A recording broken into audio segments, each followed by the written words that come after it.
Hi guys. जैसा कि हम लोग लास्ट वीडियोस में एनएमआर स्पेक्ट्रोस्कोपी कर रहे थे, तो उसी के लिए एक क्वेरी आई थी, स्पेशल रिक्वेस्ट आई थी कि ये वाला पोर्शन हमें करना है, मैम प्लीज़ करवा दीजिए। तो वो क्या टॉपिक था? वो टॉपिक था कि जो एरोमेटिक कंपाउंड्स होते हैं लाइक बेंजीन, उसमें मल्टीप्लिसिटी कैसे काउंट करते हैं। तो उसके लिए हमें पता होना चाहिए कि जो कपलिंग है या मल्टीप्लिसिटी है उसके पीछे रूल क्या है, और नंबर ऑफ सिग्नल्स भी हम साथ में थोड़ा सा डिस्कस कर सकते हैं। तो आज का जो टॉपिक है उसमें हम बात करेंगे कि एरोमेटिक कंपाउंड्स स्पेशली बेंजीन को रेफरेंस लेके चलेंगे, उसमें नंबर ऑफ सिग्नल्स कैसे काउंट करते हैं, एंड आफ्टर दैट अगर उसमें हम मल्टीप्लिसिटी या कपलिंग की बात करेंगे तो कपलिंग कैसे देखी जाती है। ओके, सो ये आज का टॉपिक है।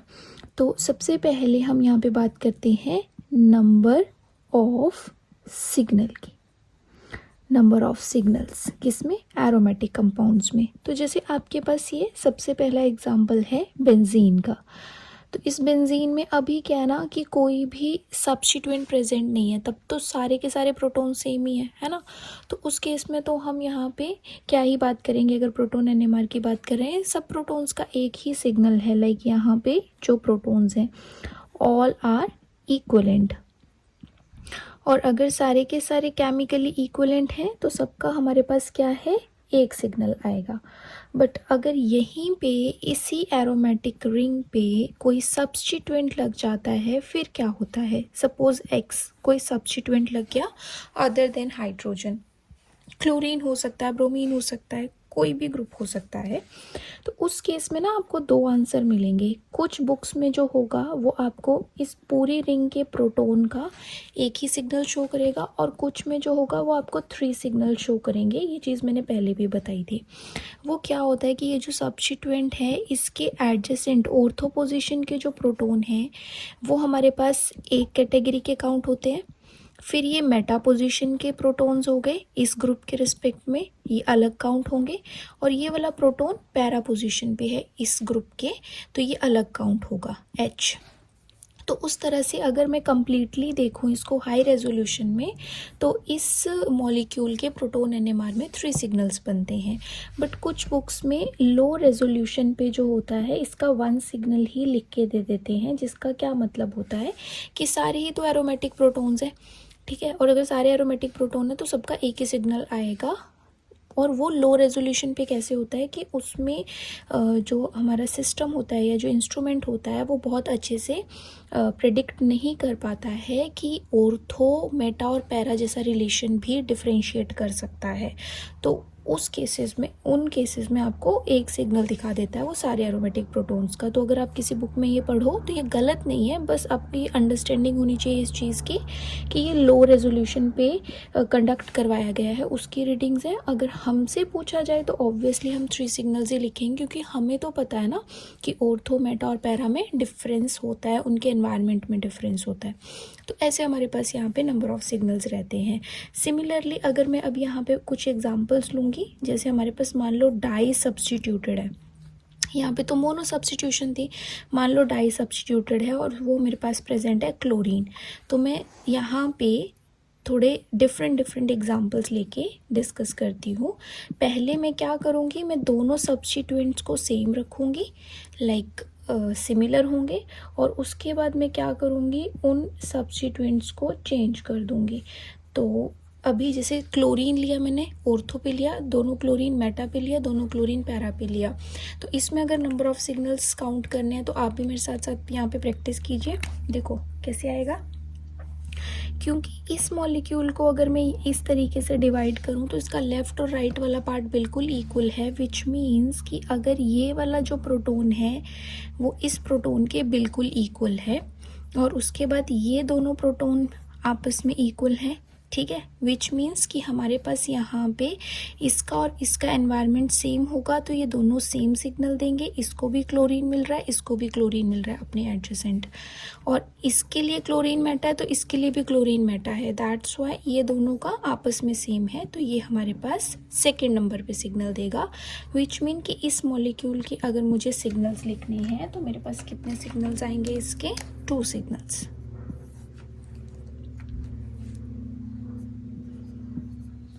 ठीक है। अब इसके बाद हमारे पास यहाँ पे जो ये 2 सिग्नल्स आए हैं, नेक्स्ट मॉलिक्यूल को भी हम यहाँ पे करते हैं। तो इसमें हमारे पास क्या होगा, एक तो ये प्रोटॉन है, ये ऐसा प्रोटॉन कोई और है नहीं, अकेला ही है ना। एक इसका आ जाएगा, 2 सिग्नल्स इसके आ जाएंगे और एक इसका आ जाएगा, विच मीन्स कि इस मॉलिक्यूल में भी हमारे पास कहीं ना कहीं एक सिमिट्री प्रेजेंट है, जिसमें ये प्रोटॉन अपना अलग सिग्नल देगा। ये दोनों आपस में सिमिलर हैं, दोनों का साइड का केमिकल एनवायरनमेंट बिल्कुल सेम है। और फिर हमारे पास ये एक है पैरा पोजीशन पे, ये प्रोटॉन इससे डिफरेंट है। इन दोनों को आप सिमिलर नहीं कह सकते, क्योंकि इस प्रोटॉन को अपने दोनों एडजेसेंट साइड्स पे क्लोरीन मिल रहा है, बट इस प्रोटॉन को अपने एडजेसेंट साइड पे क्लोरीन नहीं मिल रहा है, दैट्स वाई ये डिफरेंट शो करेगा। तो ये वाला जो मेरे पास मॉलिक्यूल है, इसके कितने सिग्नल्स, इसके 3 सिग्नल्स प्रोटॉन एनएमआर में। तो ये लास्ट मॉलिक्यूल आप खुद सॉल्व कीजिएगा कि इसमें आपके अकॉर्डिंग कितने सिग्नल्स आने चाहिए, और कमेंट कीजिएगा इसका आंसर कि ये वाले मॉलिक्यूल के नंबर ऑफ़ सिग्नल्स आपके अकॉर्डिंग कितने बनते हैं। ठीक है, तो ये थोड़ा सा मैंने आपको स्टार्ट करवाया नंबर ऑफ़ सिग्नल के साथ, बट क्योंकि मैंने यहाँ पे बोला था कि अभी मैं दोनों को सेम रख रही हूँ, आगे एग्जाम्पल मैं डिफरेंट वाले भी करवाऊँगी, तो नंबर ऑफ़ सिग्नल जिसमें ये दोनों ग्रुप्स डिफरेंट है तब कैसे देखने हैं वो हम कर लेते हैं, और उसके बाद फिर हम मल्टीप्लिसिटी और जो कपलिंग वाला सिस्टम है हमारे पास, उसके बारे में आगे फिर शिफ्ट करेंगे। ओके, मॉलिक्यूल अब हम यहाँ पे लेते हैं जिसमें डाई सब्स्टिट्यूटेड ही बेंजीन है, बट अभी सब्स्टिट्यूएंट्स डिफरेंट हैं। जैसे मान लो यहाँ पे मेरे पास क्लोरीन है, तो यहाँ पे मेरे पास ब्रोमीन है। ठीक है, फिर दोनों अगर ऑर्थो पे थे तो मैं इसको अब ऐसे ले लेती हूँ कि एक क्लोरीन है और एक ब्रोमीन है, और अब ये मेटा पे हैं। और इसी तरीके से डिफरेंट ग्रुप्स हैं हमारे पास, ये क्लोरीन है और ये ब्रोमीन है। ठीक है, ये हो गया। और फिर हम कुछ इस तरीके से भी कर लेते हैं, और एग्जांपल्स पे सारे ही लिख लेते हैं।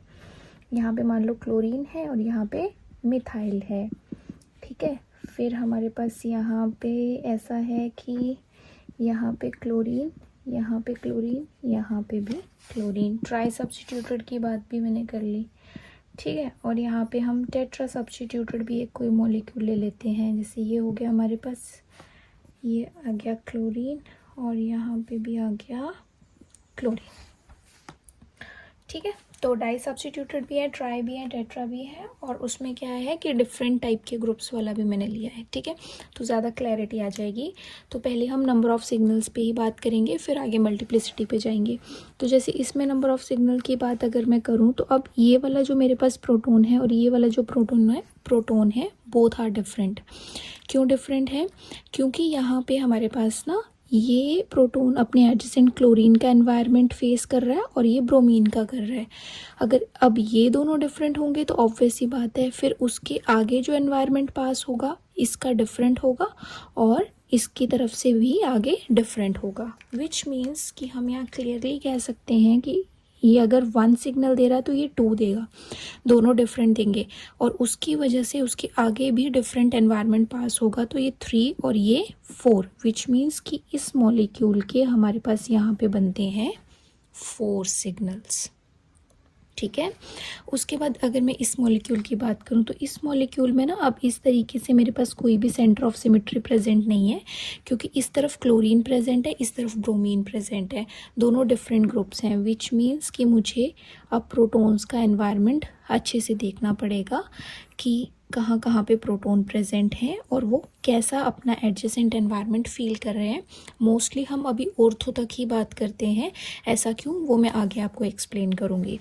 तो ऑब्वियस सी बात है ये प्रोटॉन तो सबसे डिफरेंट है ना।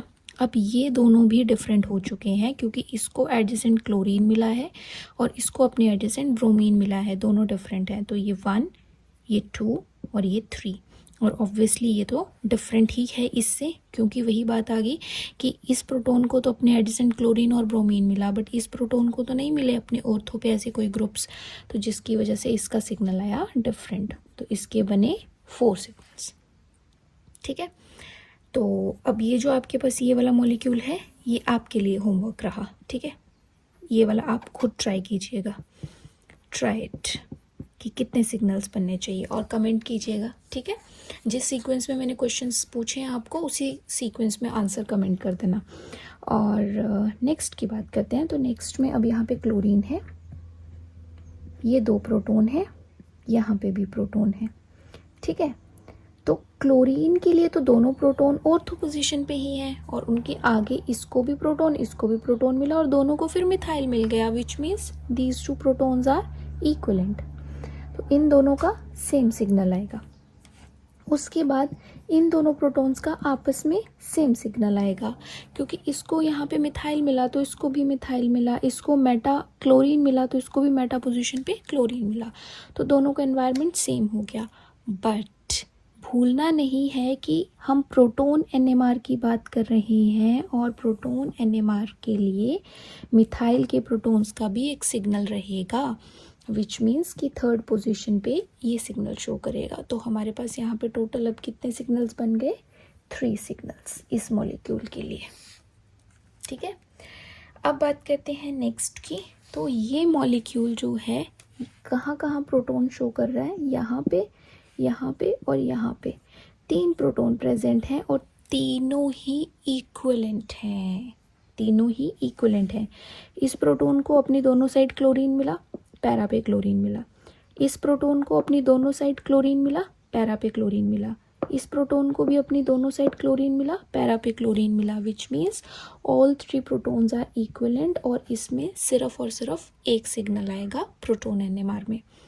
और इसी तरह से अगर मैं इसकी बात करूं तो मिथाइल के प्रोटॉन्स का हो गया एक सिग्नल, ये वाले प्रोटॉन का दूसरा सिग्नल, और ये वाले प्रोटॉन का तीसरा सिग्नल। सो टोटल 3 सिग्नल्स बनते हैं प्रोटॉन एनएमआर के हमारे पास इसमें। और ये दोनों प्रोटॉन हमने डिफरेंट क्यों लिए? ऑल्दो इस प्रोटॉन को यहाँ पे अपने एक साइड क्लोरीन मिला, दूसरे प्रोटॉन को भी क्लोरीन मिला है, बट हमें दूसरी तरफ का भी एनवायरनमेंट चेक करना है। तो इस प्रोटॉन को यहाँ मिथाइल मिला और इस प्रोटॉन को यहाँ ब्रोमीन मिला, विच मीन्स दोनों का एनवायरनमेंट डिफरेंट है। और अगर दोनों का एनवायरनमेंट डिफरेंट है देन ऑब्वियसली हम इन दोनों का सिग्नल डिफरेंट लेंगे। तो हमारे पास बना मिथाइल का 1, ये 2, ये 3 एंड दैट्स इट, 3 सिग्नल्स, ठीक है। तो ये आया अपना 4, ये 4, ये आपको खुद करना है। इसके 3 सिग्नल्स, इसके हमारे पास एक सिग्नल, और इसके 3 सिग्नल्स। तो इस तरीके से number of signal aromatic compound में काउंट किए जाते हैं। अब हम नेक्स्ट डिस्कस कर लेंगे क्या, कि किस तरीके से इसमें कपलिंग की बात होती है, या मल्टीप्लिसिटी जो है वो कितने डिस्टेंस तक और कैसे काउंट होती है। Okay, so now next thing is about multiplicity. अभी हमने बात करी नंबर ऑफ सिग्नल्स की, नेक्स्ट हम डिस्कस करेंगे मल्टीप्लिसिटी को, या फिर कपलिंग के बारे में, कि एरोमेटिक कंपाउंड्स में या ऑर्थो मेटा पैरा में कपलिंग किस तरीके से देखते हैं। तो बेसिकली क्या कहा जाता है कि हमारे पास ये जो एरोमेटिक सिस्टम है, इन एरोमेटिक सिस्टम्स में लॉन्ग रेंज कपलिंग को कंसीडर किया जाता है। किस चीज़ को? Long range coupling. और लॉन्ग रेंज कपलिंग कहाँ तक होती है? अप टू 5 बॉन्ड डिस्टेंस तक होती है, अप टू 5 बॉन्ड डिस्टेंस। जिसका क्या मतलब है कि जैसे आपके पास सपोज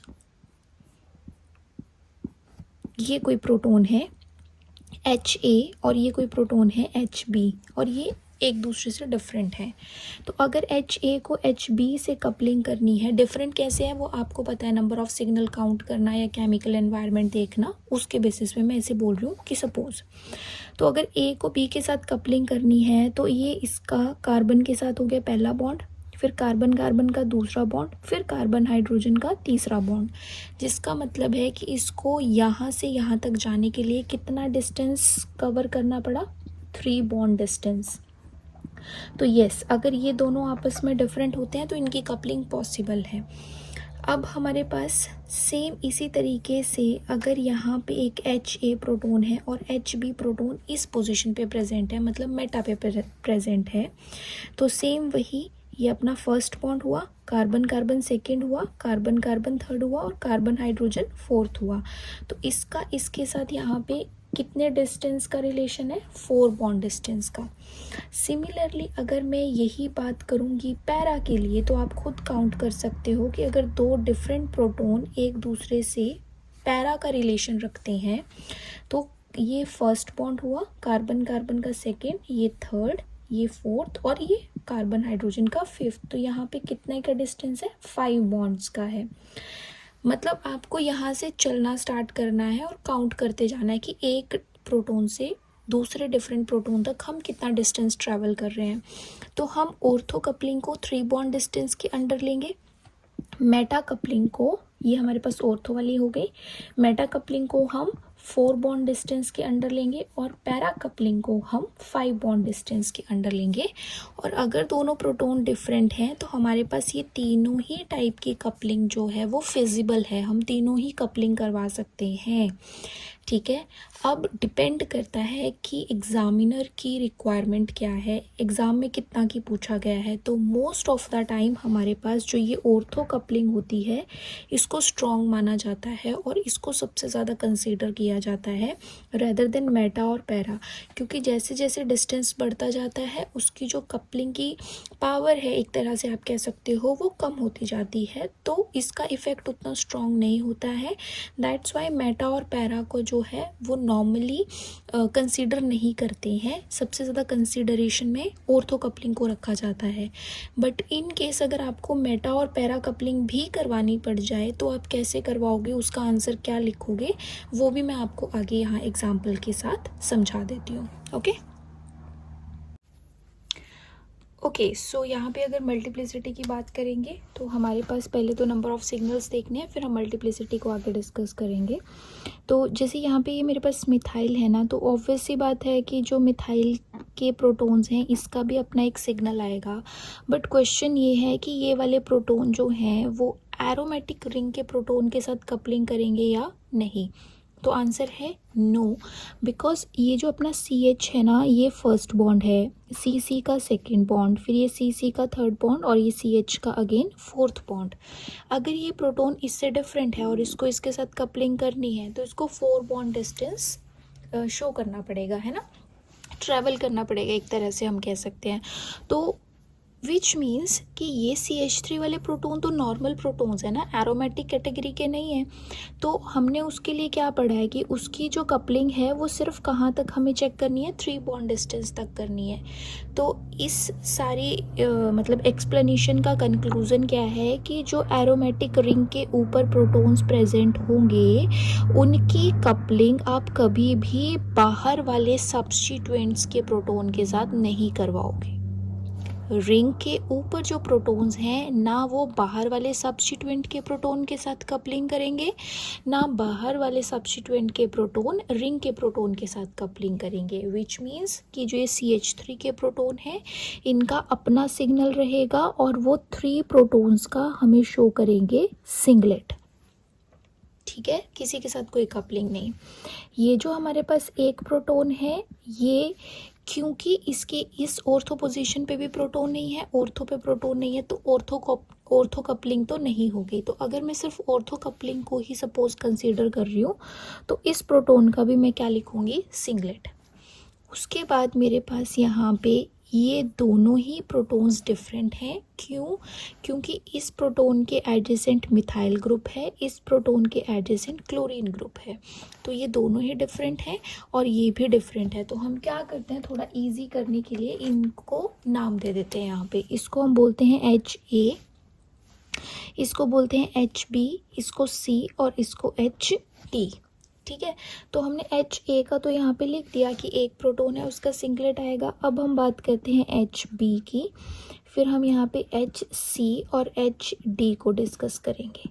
ठीक है, तो अगर मैं यहाँ पे HB की बात करूँ तो वो अपने ये जो एडजेसेंट ऑर्थो पोजीशन पे C प्रोटॉन है उसके साथ कपलिंग कर सकता है, और क्योंकि ये दोनों आपस में डिफरेंट हैं तो एक प्रोटॉन के साथ कपलिंग करके वो क्या शो करेगा, वो शो करेगा हमें यहाँ पे HB वाला proton doublet due to coupling with this HC proton. अगर मैं HC की बात करूं तो HC को अपने एडजेसेंट यहाँ पे भी डिफरेंट मिला, यहाँ पे भी डिफरेंट मिला। तो अब मैं दोनों प्रोटोन को एक साथ रखूंगी तब तो वो ट्रिपलेट बन जाएगा, बट वो एक सही इन्फॉर्मेशन नहीं है, क्योंकि ट्रिपलेट का मतलब है कि इस प्रोटोन के एडजेसेंट वाले दोनों प्रोटोन सिमिलर हैं, जबकि दोनों सिमिलर नहीं हैं। तो मुझे ट्रिपलेट नहीं लिखना है, मुझे क्या लिखना है, डबलेट इनटू डबलेट।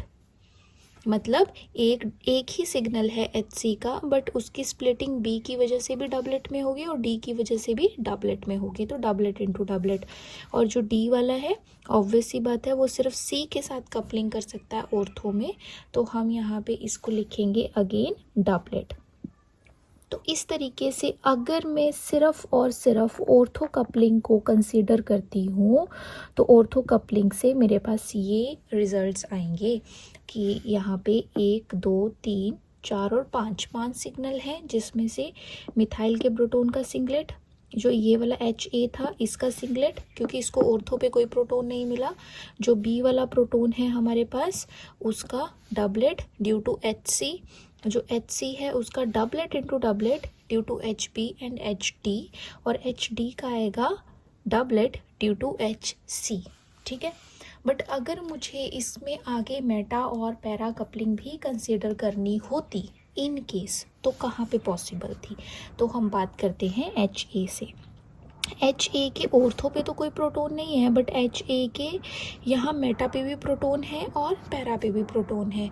तो अगर मैं तीनों की बात करूँ और तीनों ही डिफरेंट हैं, तो अगर कंप्लीट आगे तक हम इसकी वो लेके जाते हैं, स्प्लिटिंग करवाते हैं, मल्टीप्लिसिटी लेके जाते हैं, कंप्लीट स्प्लिटिंग में क्या होगा कि HA का B की वजह से भी डबलेट, D की वजह से भी डबलेट, C की वजह से भी डबलेट, तो इसका आंसर फिर हमें लिखना पड़ेगा doublet into doublet into doublet, जो बहुत ही हाई रेजोल्यूशन के इंस्ट्रूमेंट में पॉसिबल है कि इतनी क्लैरिटी से हमें ऐसे 3 मतलब डबलेट स्प्लिट होते प्रॉपरली दिखेंगे, तो ऐसा नॉर्मली होता नहीं है।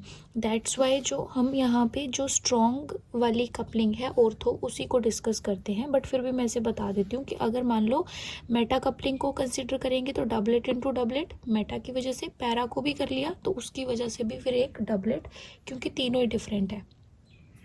अगर मैं फिर HB की बात करूं तो HB को अपने ऑर्थो पे मिला, फिर HB को अपने मेटा पे भी मिलेगा और HB को अपने मेटा पे दूसरी साइड पे डिफरेंट मिलेगा, तो HB का भी हमारे पास इसकी वजह से तो डबलेट बना ही था। अगर हम मेटा कपलिंग को भी कंसीडर करेंगे दोनों साइड, क्योंकि B के लिए तो ये पोजीशन भी मेटा है और ये पोजीशन भी मेटा है, तो उसकी वजह से भी फिर यहाँ पे भी इसका क्या हो जाता है, doublet into doublet into doublet ऐसा।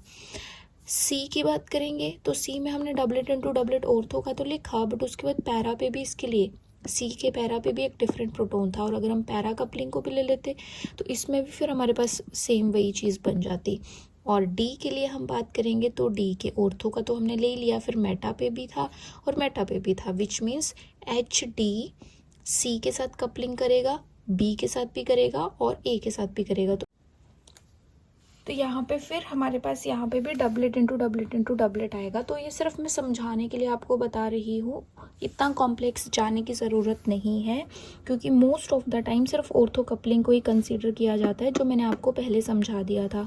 तो अभी हमें सिर्फ ये चेक करना होता है कि किसी प्रोटोन के मेटा पे भी डिफरेंट प्रोटोन प्रेजेंट है या नहीं, किसी प्रोटोन के पैरा पोजिशन पे भी डिफरेंट प्रोटोन है या नहीं। तो जितने डिफरेंट प्रोटोन होंगे फिर उसके साथ भी कपलिंग करवाई जाती है। ऐसे सपोज कि HA के लिए ये दोनों प्रोटोन मेटा थे और दोनों सेम होते, तो अगर दोनों सेम होते तो दोनों को फिर हम एक साथ काउंट करते, विच मीन्स ट्रिपलेट लिखते। ठीक है, तो इस तरीके से जो नॉर्मल कंसेप्ट है वही यहाँ अप्लाई होते हैं, बट हम most of the time 3 bond distance तक ऑर्थो कपलिंग तक ही बात करते हैं, आगे मेटा या पैरा कपलिंग कंसिडर करवाना ज़रूरी नहीं समझते हैं। ठीक है, तो चलो अब बाकी के एग्जाम्पल जो हैं वो यहाँ पे करते हैं। जो सेकंड एग्जाम्पल है उसमें हमारे पास ऑब्वियस सी बात है, ये मिथाइल और ये मिथाइल सिमिलर हैं, तो इनके 6 प्रोटॉन्स का हमारे पास एक सिग्नल आएगा, और वो एक सिग्नल कैसा होगा, सिंगलेट, क्योंकि ये रिंग के साथ तो कपलिंग करेंगे नहीं। उसके बाद मेरे पास यहाँ पे ये जो बाकी के प्रोटॉन हैं, ये सारे के सारे प्रोटॉन यहाँ पे हमारे पास सेम है, चारों के चारों प्रोटॉन। तो अगर चारों प्रोटॉन सेम है तो वो कपलिंग नहीं कर सकते तो उनका सिग्नल भी क्या आएगा, सिंगलेट में आएगा, क्योंकि कपलिंग करने के लिए डिफरेंट प्रोटोन का होना ज़रूरी है। तो all these 4 protons are equivalent, that's why they are giving one signal and showing as appearing as singlet. No coupling, no multiplicity. Okay, moving to the third example. तो इसमें हमारे पास यहाँ पे एक प्रोटोन ये है, एक प्रोटोन ये है, एक ये है और एक ये है, जिसमें हमारे पास ये दोनों प्रोटोन आपस में सेम है, इनको आप HAA बोल सकते हो। फिर ये 2 प्रोटोन आपस में सेम है, इनको HBB बोल सकते हो। तो जो HA वाला प्रोटोन है वो HB के साथ कपलिंग करेगा, तो हमें क्या शो करेंगे, जो 2H प्रोटोन है A वाले वो क्या शो करेगा, A अगर B के साथ कपलिंग करेगा तो डबलेट, और B किसके साथ करेगा, म्यूचुअली कपलिंग की बात है यहाँ पे। तो जो HB वाले 2 प्रोटोन हैं जिनका एक सिग्नल आएगा वो दोनों किसके साथ कपलिंग करेंगे, A के साथ कपलिंग करेंगे, तो उसका भी क्या आएगा, डबलेट। विच मीन्स कि अगर हम सिर्फ ऑर्थो कपलिंग को यहाँ कंसीडर करते हैं तो 2 सिग्नल बनते हैं, और 2 सिग्नल में हमारे पास जो ए वाले प्रोटोन है वो बी के साथ कपलिंग कर रहे हैं, बी वाला जो वो ए के साथ कपलिंग कर रहा है। तो यस, फिर हमें इसमें 2 सिग्नल दोनों ही डबलेट की फॉर्म में नज़र आएंगे। इस तरीके से हम कंसिडर करते हैं, ठीक है। तो ये है अपने पास यहाँ पे मल्टीप्लिसिटी की बात एरोमेटिक कंपाउंड में। आई होप आपको समझ आ गई होगी। 4th और 5th जो है वो आपके लिए होमवर्क है, आप लोग इसे सॉल्व कीजिए, और कोई डाउट होगा तो ऑब्वियसली आप कमेंट करके पूछ सकते हो, ठीक है। एंड हमारा जो इंस्टाग्राम का चैनल है, जो पेज है, वो भी सेम लेट्स टॉक OCAM के नाम से ही है, तो आप वहाँ पे जाके भी हमें फॉलो कर सकते हो। और अगर कुछ और ऐसी क्वेरी है जो आप कमेंट में नहीं बताना चाहते तो वहाँ पे DM भी कर सकते हो। Okay, so that's all about these number of signals, multiplicity and coupling in aromatic compounds. I hope आपको ये समझ आ गई होगी, एंड कोई और डाउट होगा या कोई और भी फर्दर एक्सप्लेनेशन चाहिए होगी then comment down in the video. Okay, so see you soon guys, bye bye and take care.